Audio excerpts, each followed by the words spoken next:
Hi guys, so first of all a disclaimer. I am sure that there will be comments like, Furion, why do you push for buffs for high elves? You just did over 100 points on the EDC with them, the army is fine and so what.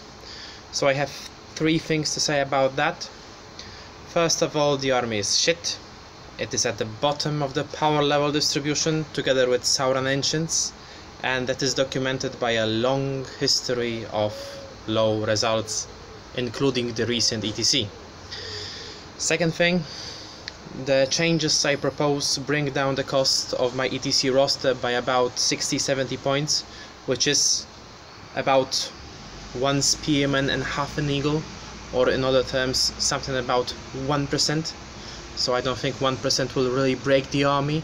It's just the smallest possible push in the right direction. And lastly, what I propose buffs to is to units that never see play, like Highborn Lancers, the Griffons, the Frost Phoenixes, and other concepts that on paper maybe seem fine, but they never see competitive play. This is because they are way behind the power curve, and we just need substantial buffs to have them considered. So if you think that Highborn Lancers and Griffons and Phoenixes are okay, then this video is probably not for you. But if you would like to know how to fix the high elves, then enjoy watching. Oh, and by the way, if someone would like my involvement with Highborn Elves balance in any kind, then please let me know. I am willing to get engaged in such projects. Thank you. This table will be the focus for today. I will go through it entry by entry. Keep in mind that what I list in current cost column is an approximation for a viable build. For example, consider musicians. On 5 Queen's Guard you don't really need a musician, while on 5 Knights of Rima it's more or less a must-have. Also, what I write in balance suggestion column refers to both initial and cost for additional models. With green I have marked units that often see play in current state of the book. As you can see, there is an alarming prevalence of non-green entries, so there is much work ahead of us. Let's go through this list section by section. Also, within sections I will focus on groups of units that sort of fit in one bag of choices. It is important to have the units within one bag of possible choices on equal power level or cost level. This way we will have richer builds. While analyzing the balance issue, it is useful to make some comparisons to other units in other armies. I understand that this is not an approach that should be applied directly. However, I believe there is some information in such comparisons which can be extracted and sensibly used. Lastly, since the coming update will make amendments only to points, I have reduced my balance suggestion to work within those constraints. So I propose cost changes only. Core units. There are 3 balance issues in core section. The first balance equation is between spears, archers and sea guards. Spears and sea guards see play, while archers are a little bit underrepresented. Upon little investigation, this comes as a little surprise. Big archer unit with Queen's Companion hero can pump up 30 strength 3 AP0 shots, while on Sylvan Elves they can pump up 30 strength 3 or even strength 4 at close range armor piercing 1 shots.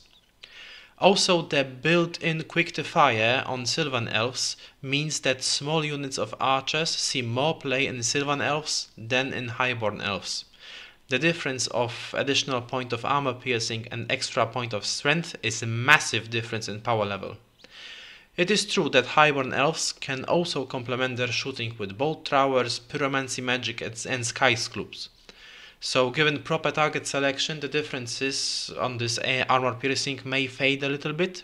Still, my point stands. Spears and sea guards don't break the game, and there are not enough archers present. I would suggest to introduce a 1 point per model drop and see what happens. Second balance equation is Highborn Lancers.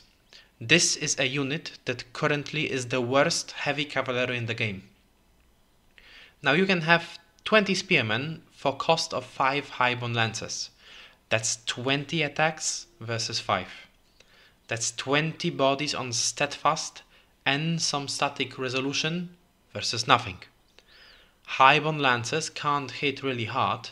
They have low survivability in their respective category.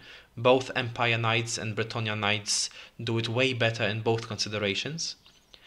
And this unit just needs a massive point drop to ever see competitive play. Maybe if they are cheap enough, then they can act as some sort of a bus covering a prince. But on the other hand, highborn elf characters with resilience 3 who dish only 4 attacks each, it's nothing that will break the game. Reduce the cost of highborn lancers by 10 points per model. There is a reason why they are not present in competitive lists. Third question is about Align Reavers. They see play because they are a vanguarding light troops, and this ability on its own is pretty good. But similar choices in other armies are over 10% cheaper. I don't see any point in having Dark Riders and Align Reavers on different costs. It is pointless to discuss is Killer Instinct better than Martial Discipline, as this greatly depends on circumstances. Those two units, albeit in different armies, serve the exact same purpose. They are pawns with exactly the same role, so I see no reason to have them on different costs. In special units, again, a first group is a choice between Lion Guards, Flame Wardens and Sword Masters. Lion Guards see play because they bring strength 6 for highborn elves, which is a very limited resource. This makes Sword Masters a little bit off when it comes to representation because they fit badly in current army composition. Spears and strength 3 shots and divination magic pretty much have the same spectrum of optimal targets as Sword Masters. In order to make them a little bit more interesting to take, I suggest a small nudge of 1 point per model. Also, it is important to note that while big units of White Lions can operate pretty much only with Musician, the Swordmasters need some sort of magical standard to compensate for their worse damage output and worse survivability to shooting. When it comes to Flame Wardens, I believe this unit is too expensive, since update when Hereditary spell is applied before the ward saves. This is a significant nerf for Flame Wardens. It's a very bad cost efficiency, and I believe them to be the weakest of the three. They are present only in some sort of lists that rely on conserving points. I would postulate a 2 points per model decrease to make them on par with Lion Guards. Next up, Eagles. I don't know will we ever see big Eagle units in place, but judging that the current cost of 135 points for 2 Eagles is not interesting enough to be taken literally ever, I think we need a significant drop on extra Eagles. It's either this or just remove the entry for extra Eagles. Knights of Rima. This is a unit that is quite prevalent when it comes to play. They have good threat range, they introduce gimmicks of dragon armor, they can dish out some attacks on the turn they charge. Having said all that, 5 Dread Knights cost almost 100 points less. Another example, 3 Sun Griffins with lances and Musician cost 15 points less, and that is a much more powerful unit with Stomp, with 9 Strage 5 AP 3 attacks every turn and Resilience 4. Another example, 5 Warrior Knights with lances cost 50 points less, again with 1 better point of armor and 1 more resilience. So yeah, Knights of Rima see play, but this is only because they can dish out some damage on a long threat range, and in Highborn Elves there is no other unit, no other character that can serve this role. I don't think that Knights of Rima are stronger than the aforementioned units by 100 points or 50 points. I think a 3 points per model reduction is a bare minimum, so we are all on the same page. Finally, the chariots. First of all, Reaver Chariot. I believe it will be very hard to find a place for it in a Highborn Elf army. It dishes out unreliable Strength 5 hits, which, first of all, Highborn Elves have plenty of that already, and second, it is unreliable. The chariot is too much of a liability to take. It can either be killed easily with its 5 up armor save and 3 hit points, but worst of all, it can roll 1 or 2 on impact hits, do 1 wound on your opponent, easily lose the combat on the turn it charges, and in that case your opponent makes a reform in your turn, which in most cases in this game is just a game over. This chariot just needs to be cheaper to compensate for that. The basic one and the extra ones should be cheaper by 10 points per model. Lion Chariot. This model, in contrast to Reaver Chariot, has a potential to be taken as it has a role to serve. Dishing out 4 Strength 5 attacks and 2 Strength 6 attacks in later turns of combat is formidable, and it is something that Highborn Elves lack. Even Knights of Rima deal very low damage in next round of combat. So why does this chariot never see play? The answer is simple, it's a combination of too low survivability and too high of a cost. Consider Dread Elf's Raptor Chariot. It has 1 point of resilient more, which is absolutely massive. It can still dish damage in later rounds of combat. It has 4 shots, which is of some utility. And most importantly, it can be buffed by Alta to have an extra dice for charge roll.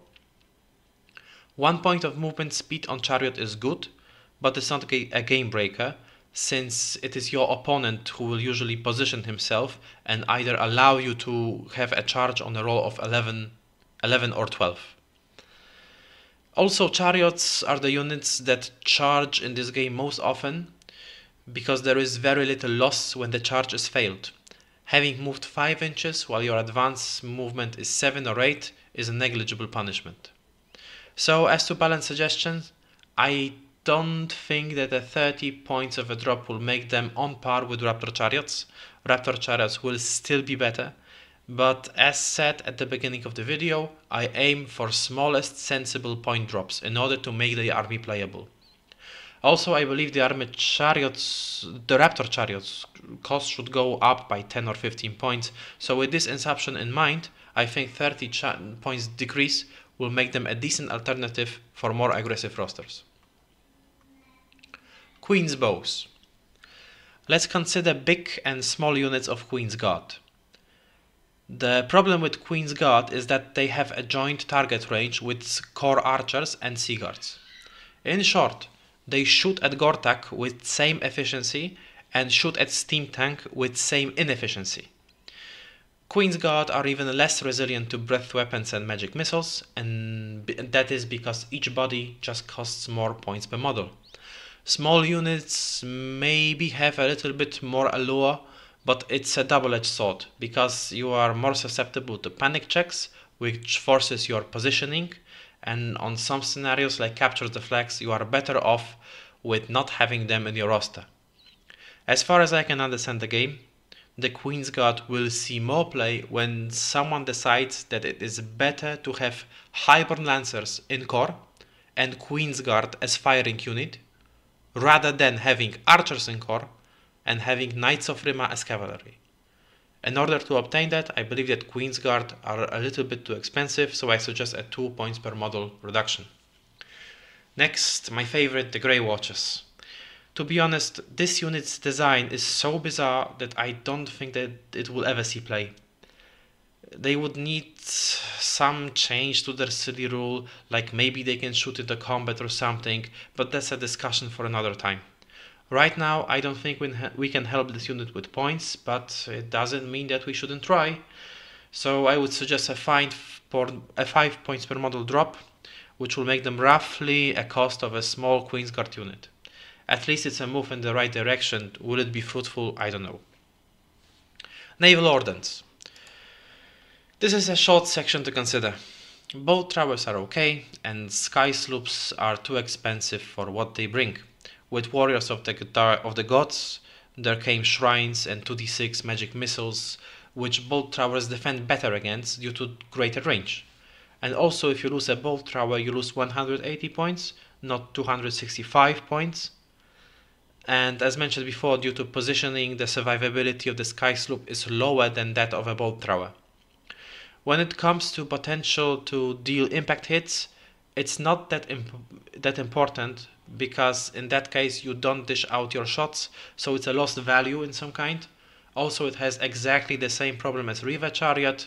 Impact hits on only strength 5 and no +1 to roll are unreliable, and reform in enemy turn can screw up your game. Ask yourself, you see 3 Sun Griffins with a banner on the flank charge. Do you really take it? Like, really, is it a good charge? I believe that if you do, then you must be this person who loses every 5th game due to extreme bad luck and never gets to a top finish in the tourney. So to sum up, Sky Sloop needs to be a little bit cheaper to compensate for all those weaknesses. Ancient allies. There are a few reasons why the Phoenixes are less present than they were. First of all, with introduction of Book of Arcane Mastery on Adepts and Ice and Fire spell, the Phoenixes have taken a hit. Next, the Hereditary spell from Warriors of the Dark Gods and Demon Legions have also pushed them back. With recent resurfaces of units like Dark Coaches and Raptor Chariots, Madgits and Cave Goblins, Blast Blocks, the Fire Phoenix utility is lesser than what it was before. I don't think it is currently in a place in which it can compete against those units, which also are utility units. The Frost Phoenix shares the same weakness as Fire Phoenix, even more so due to a lack of Firebond rule, has a special rule that is as bizarre as the rule for Grey Watchers, and can't do Flee, which is a significant nerf. This is one of those units that was way too expensive since 3 years back. If anything, then the Frost Phoenix maybe can serve a similar raw as Knights of Rima, long threat range, dish out some damage, but in order to do so it has to cost roughly the same. If with 375 points it's so almost zero plane, and sometimes people took 2 units of Knights of Rima to fill the role of zoning your opponent out, I think it needs a drop of about 50 points to be pickable instead of Knights of Rima. As to Warden's Bond, the upgrade is nice, but it's just plain too expensive to take. 2 Strange 4 attacks don't make enough of a difference. It is rare that you need a March check because you don't want to charge with your combat monster, so it's of limited usability. The best way to have your Phoenix be efficient is not to die at all, rather than taking the 3+ charity save. So to sum up, Fire Phoenix down by 30, Frost Phoenix down by 50, both upgrades down by 20. Now the character section. Let's consider some characters. The Vanilla Prince. Dread Prince starts with 240 points with a significantly better special rule to combo up. Rerolling once to wound makes any weapon upgrade he takes way more efficient. The Forest Prince from Sylvanels starts with 215 points with way better stat line. Additional armor piercing point, extra agility point, these are all huge points. There is absolutely no reason that this prince should start with highest cost. As it comes to Vanilla Prince, the only possible build for him is to be the Silver of the Blazing Dawn wielder, and 2 other princes would make for a significantly better carry had they had the option. It has been long proven that Sliver of the Blazing Dawn doesn't break the game, so in light of no possible sensible buffs for Vanilla Prince, his price has to get down. I recommend 15 points for starters. Fleet Officer. Now please keep in mind that when making my suggestions on what drops to honors should be applied, I had in mind the 15 points drop reduction for the Prince. So if you keep the Prince points the same, the honors should be another 15 points less expensive. Okay, back to Fleet Officer on foot. Cover fire with Bow of Elo. The Elo's Heartwood. What is that model supposed to do? Maybe some Elo's Heartwood on 2+ rerollable armor save model. Maybe this has some sort of utility. I don't know, maybe, but definitely not for almost 500 points. the upgrade has to be significantly cheaper to even be considered. Start with 50 points and think from there. High Warden. Again, it was hit with Nerf Hammer 3 times. The favor of the Melodis is afterward saves. The model can't carry a shield. It has a constant flaming attacks.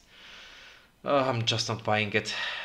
The honor should be down by 50 points for starters. Maybe with combination with magic items being cheaper, this cowboy will finally see some play. Master of Candray Tower and Asphat Scholar are possibly fine. They are very expensive, but they provide a lot of play options, so at least in this balance change, I wouldn't change them. I would wait until next balance iteration to see should any changes be made here. But probably they are okay, although I don't like how Asphat Scholar is practically an option for divination only. As for cosmology and pyromancy, the gain is too little for the cost of buying it. Royal Huntsman. Again, this must be some sort of an alternative to High Warden of the Flame, running around with a spear. Definitely the honor is too expensive to ever consider fielding such a prince. Queen's Cavalier. Again, it's just plain too expensive. I suggest a 20 points drop. I imagine some of you saying, but Furion, you can now field a dragon and 2 Frost Phoenix. That's surely overpowered. I wish someone actually take this army to a 40-man tournament with decent representation of every army and face an automatic lose against Vampire Covenant, Vermin Swarm, Infernal Dwarves, Dwarven Holds, and so on. The best example of such thinking is the broken Highborn Elf lists by Norway mercenaries playing for Austria at the ETC that featured 300 Spearmen and 30 Lion Guards. Any list that pushes too strongly in one direction is just a bad list, even against things it is supposed to counter. In this game, superiority is not established by putting your units in the middle of the field and fighting. You have to work your way around edges, corners, press the advantage there, and lists that focus too much on one aspect just don't play in the game well enough. For me, it is nothing more than a curiosity, and I'll tell you this. I would be very happy to see a dragon and 2 Frost Phoenixes, because holy smokes, that would be some refreshment from all those boring Highborn Elf lists. Queen's Companion. The only role of honor is to boost archers and possibly Queen's Guard. The buff comes at 290 points for starters. The honor is cheap by itself, it costs only 40 points, and the point of this change is to maybe see more lightly armored characters with moonlight arrows as some sort of a battle force. 10 points is a switch in the right direction. Character mounts. Dragon. This is the most playable of all the mounts. This is because, again, the issue with Highborn Elves is a lack of high strength attacks to deal with high armor. The dragon, when compared to its counterpart, is just too expensive. Sylvan Dragon can dish 5 Strange 7 attacks with lightning reflexes with offensive 8. Dread Prince on the Dragon can dish out attacks with Killer Instinct and is 30 points cheaper. In scale of the cost of the model, 30 points is about 4% the cost of the model, so the reason why the dragon sees play is although it is too expensive for what it offers, it's not too expensive enough in light of other units serving this matter with even worse result. So to make the dragon on par, it should be cheaper by about 30 points. Ancient Dragon. The base size is pretty much a deal breaker for this model. The cost combination with base size, I just don't see it. Since we can't change the base size in this update, the point cost has to be adjusted. I would start with 100 points decrease, which coupled with 30 points decrease for a normal dragon should make it maybe a reasonable alternative. Now let's go to the good stuff. The Griffin, the Eagle, and the Young Dragon. First of all, I don't think there is enough design room to keep all those similar concepts together. But once again, since we are limited to solely changing the costs of units and nothing more, we must give it a try with points. Young Dragon and Griffin are just plain too expensive. They have never seen competitive play since the beginning of this army book. These mounts are the most massively overpriced mounts in the entire game. Both the Griffon and Young Dragon should see a 90 points drop just for the very starters. Think about that in this way. Currently, you can have a Prince on a Griffon which will serve as a zoner with a survivability of some sort for 250 for Prince, 200 for Griffon, 30 for mundane gear, around 150 for magical gear, so this brings up the cost to 680. For this price, you can have almost 2 units of Knights of Rima, which serve the exact same purpose. And you have 10 wounds, you have more attacks, you have gimmicks of dragon armor at your disposal, you have... The conclusion is that the Prince itself is overpriced, and the mount is severely overpriced. Young Dragon can take a little bit of a more tanky role, maybe with 2+ rerollable with a lens, but for similar price you can have just a regular dragon. Resilience 6 and armor 3+ is very comparable to Resilience 5 and armor 2+ with reroll, and the dragon gives some very precious strength 6 attacks and d6 stomps in case you need them. Young Dragon and Griffon should go down by 90 points each for starters. And I mean it for starters, like without that there's just no point in ever considering them. Horse. The horse price comes from an age when Titanic Might gave both +3 strength and +3 armor penetration. This made for a viable Prince build. Currently, such build is obsolete because AP1 is just simply not enough to ever be considered. I feel like the update on horse price was missed when making changes to the rulebook. Currently, the horse should be at least 30 points cheaper to even consider having a horse-mounted character. River Chariot. I don't know what is the benefit of having a Prince on a River Chariot. Maybe I missed something, maybe there is some overpowered light troops gimmick I failed to use, but judging on my experience, it just makes the chariot significantly more expensive with little to no benefit. So the chariot should be made cheaper for starters, but I'm not sure will this be enough, but let us work in the right direction. Prince on the Lion Chariot.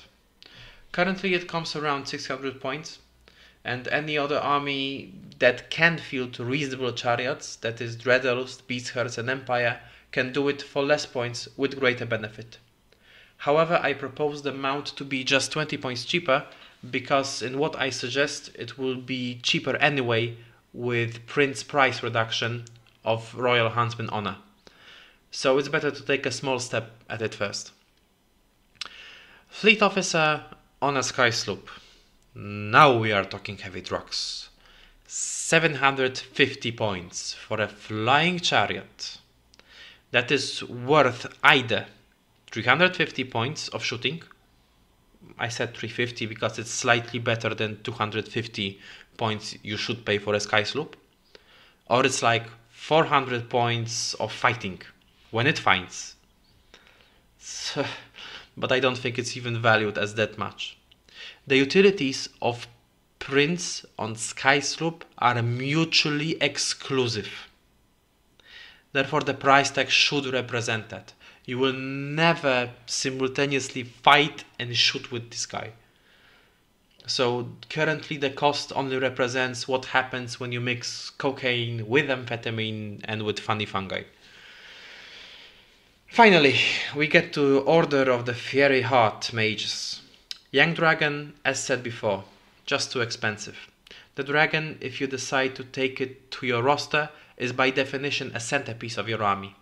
It's 1200 points worth, and the closest thing to consider is a Yema Mage, who has no dangerous terrain checks, who has Wandering Familiar, which is massive as it allows to cast spells from a safe distance, and with Dagger, which is another massive point because in combat it will generate more Veil tokens. And this combination is 200 points cheaper. So we should start with decreasing the cost of Dragon by about 100 and see what happens there. Also, the honor itself has received several nerfs. You no longer know the Flaming Sword spell, which is a very strong nerf. Also in Pyromancy there is a Hex spell that can be cast into combat, so it lowers the value of the upgrade to become the Order of the Fiery Heartmage. I would suggest a 20-point drop in Honor as well.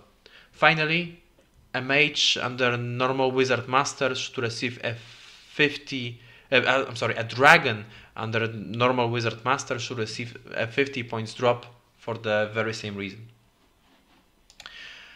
Okay, so that would be it when it comes to units. I know I have skipped a few, mainly considering the commander options and honors, but the way I see it, the option to go commander or prince is so alike that in order to make this video understandable, I considered only the prince. In short, the commander should receive the same discounts as prince, as the roles are the same and the logic of fielding alternative is the same. Now let's talk magical items. Highborn Elves have 4 magical items that are playable and 10 magic items that are absolute garbage. The good and playable ones are Elu's Heartwood, Banner of Becalming, Book of the Melodies, and Sliver of the Blazing Dawn. The fact I consider, is it worth to give Spear to a Prince Master of Candray Tower, or should he run with Great Weapon? This is a good thing, because it means that the balance is in place. The fact that the Banner of Becalming has to be taken either on a Battle Standard Bearer or a special unit.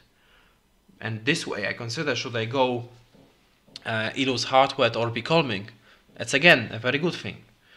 The fact that I consider that, or that should Master of Candray Tower have Book of Arcane Mastery, or is the Melodies Archmage better? Again, that's a good thing. This means that all of those items are on the same level and they provide a meaningful choice when building your army. Now to the not so fun list of shit items. No Waffle. This is no divine judgment. With this you have a paper prince who won't make it to second round of combat against any other possible threats. The item sees no play as it is just way too expensive. Gleaming Robe is just a trick item for me.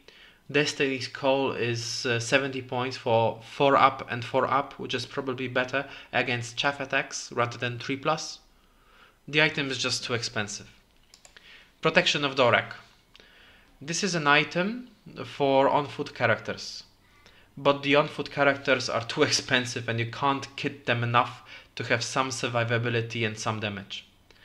Then comes some Warrior of Dark Gods Lord with Resilience 5, 1+ rerollable save, with Spiked Shield that dishes 5 strength 7 attacks. The elves have just Resilience 3 and are stompable, so this combination means that any armor save on them is less effective than on other tankier on-foot heroes in other armies. The armor needs to be cheaper to be considered. If High Warden of the Flame will start to be too good, which I sincerely doubt, because we haven't seen him for 2 years now, then maybe just consider the honor price to go up. But this armor buff, it won't make a Seaguard Prince. I don't think it will break the game in any way. Star Metal Alloy with 50 points is just not worth it. The Demon's Bane is a 10 points maximum. War Banner of Rima no longer gives +1 armor penetration. It comes with hidden cost of +20 points for Standard Bearer that you usually don't need if your intention is to go with Banner of Rima. For Knights of Rima, 80 points is significantly more than an extra knight, and that gives you an extra wound and 2 more attacks. And for Spearmen, I don't think buffing the unit with +1 strength on charge is warranted for the price tag. Ring of the Pearl Throne is a silly version of Orcs and Goblins, Mykonos Totem or some Dwarven toys. It should be at least 50 points cheaper to even consider it. The Diadem of Protection is a more expensive version of Destiny's Call and comes with hidden cost of a Dragon Armor. It should be slightly cheaper to compensate for that, so a 15 points price drop will suffice. Amethyst Crystal is again severely overpriced. It is a slightly better version of Crystal Ball, and Crystal Ball is bad. Glittering Lacquer is another one of those utility items that are too expensive to warrant taking it. Make it half the price. Maybe together with half the cost for Griffon, it will reach some point of usability. Right now, it will never be taken as it doesn't pay for what it gives. Navigator banner is slightly overpriced. It should go down by 15 points. The only unit that benefits from this item is Swordmasters. Spears are cheap by bodies anyway, and Flame Waters are tanky anyway. Lion Guard don't really need this buff, and in Swordmasters it competes with Rending Banner. Currently, Rending Banner is too good on Swordmasters to not take it on them. Okay, so that should be it. On a final note, let's consider some ETC rosters. How would they look under new point costs? I will take 2 top scoring Highborn Elf lists into account. With my list, with these changes in my roster, I would exchange 1 Bow Thrower for a Sky Sloop, because it is often hard to find a good position for your 3rd Bolt Thrower. And I would take 1 Sea Guard model more to fill the core, and I would add a Luckstone to a Dragon. I leave the judgment to you. Does this push the roster into being overpowered? There is literally 1 elf more and 1 Bolt Thrower is changed to the Sky Sloop. With Henry's roster, we end up with having 1 more Sea Guard, 2 more Swordmasters and 3 more Queen's Guard and a Luckstone. Once again, if units bigger by 2 elves each break the army, then I think that Highborn Elves must be in a better shape than I think they are. Finally, here are some considerations for builds that were absolutely unplayable before, but might see play with point changes I suggest. High Warden on foot. Now it's even illegal to build him like that because of too much points in magic items allowance. However, it would come at the cost of 570. I don't think that this cowboy brings this much value to the game. And the new cost is about 485. Sky Sloop Hero. Once again, here let's go for a cheap version.